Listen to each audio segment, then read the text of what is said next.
The night was cold, the kind of winter evening when even city lights felt dim and hollow. Daniel Hayes, a 38-year-old CEO, sat in the back of his black limousine. He was wealthy beyond measure. His company dominated global markets, but in that moment, he felt more alone than ever. Success had given him everything, a broken bar, except someone to share it with. As his car slowed at a red light, Daniel's eyes drifted to the sidewalk. A small boy, no older than 8, stood shivering in a thin hoodie. He held a crumpled dollar bill in his tiny hand and whispered to a shopkeeper who kept shaking his head. Daniel rolled down the window, curiosity tugging at him. "What are you trying to buy, kid?"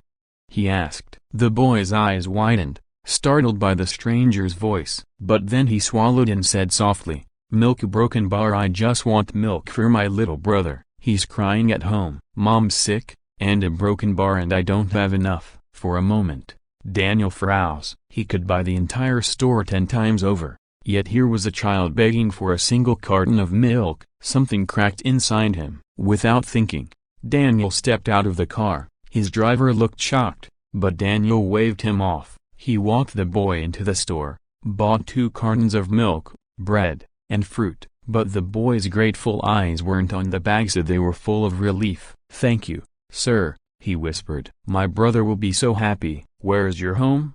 Daniel asked. The boy hesitated but finally pointed down a narrow alley. Daniel followed. Inside a crumbling apartment, he saw a baby lying weakly on a torn mattress and a pale woman coughing on the floor. The place reeked of struggle. Daniel knelt beside them. For years, he had signed $1-million contracts, but he had never felt the weight of real human need like this. He called his private doctor on the spot. He had food delivered. He arranged for heating. The boy tugged at his sleeve. "Why are you helping us?" Daniel's throat tightened. For the first time, he admitted aloud, "Because I forgot what it feels like to care about someone." That night, Daniel didn't return to his penthouse. He stayed until the doctor assured him the mother would recover. He stayed until the baby finally drank milk and stopped crying. He stayed because, for once, money wasn't a shield, it was a bridge. Weeks later, Daniel quietly set up a fund for struggling families in the city, but he never told the world. The little boy's words still echoed in his heart.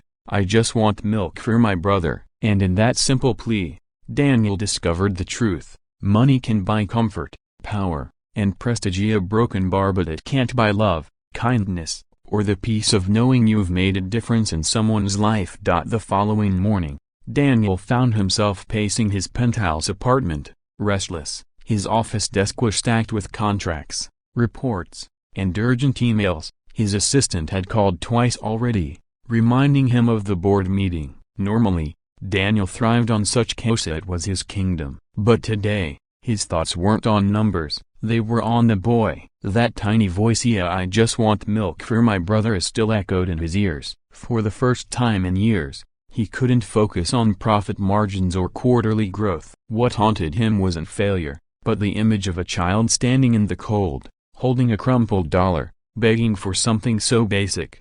Daniel canceled the meeting. His executives were stunned. The CEO never missed work. But Daniel didn't care. He drove back to that narrow alley, unsure if he was seeking answers or redemption. When he knocked on the door, the boy opened it, surprised. His face lit up instantly. "You came back!" the boy exclaimed. Daniel felt something shift in his chest, a warmth money had never given him. "Yes," he said softly, "I just wanted to see how you and your brother are doing." The mother was resting, her color better than the night before. The doctor's medicine had worked. The baby slept peacefully, clutching the empty bottle from the milk Daniel had brought. The boy grinned proudly. "He didn't cry last night. He drank it all." Daniel smiled. "What's your name, kid?" "Ethan," the boy said. Daniel knelt to his eye level. "Ethan, you're brave. Most kids your age wouldn't do what you did for your brother." Ethan shrugged, though his eyes shone. "He's all I have." That single sentence hit Daniel like a hammer. Ethan's words peeled back layers of Daniel's own past. His mind flashed back to his childhood, his own brother, who had died young while Daniel buried himself in ambition, ignoring family dinners, phone calls, and birthdays. He had promised himself success would ease the pain. Instead, it had built walls around his heart. For the first time in decades, Daniel allowed himself to feel the ache of what he had lost. He looked at Ethan and said, "You remind me of someone I loved very much." From that day forward, Daniel visited often, sometimes with food, sometimes with books for Ethan, sometimes just to sit and talk. The boy began to see him not as a stranger in a suit, but as a friend, almost like the father figure he never had. One evening, as Daniel helped Ethan with his homework,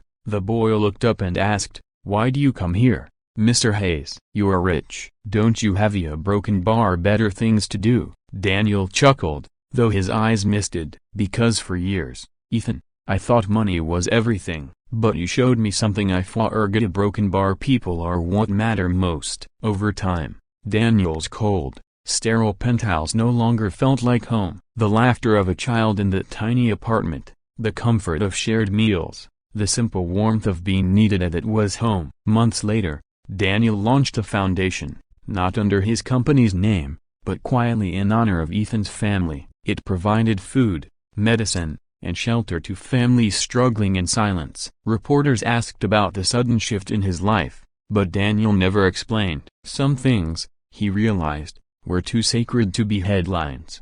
And yet, for Daniel, the greatest reward wasn't in the news, or even in the success of the foundation. It was the day Ethan ran up to him, threw his arms around him, and whispered, "Thank you for helping us. You're like family now." That was the moment Daniel Hayes, the lonely CEO, finally understood that love and kindness were the true wealth he had been searching for all along. For the first time in years, the lonely CEO didn't feel so lonely anymore.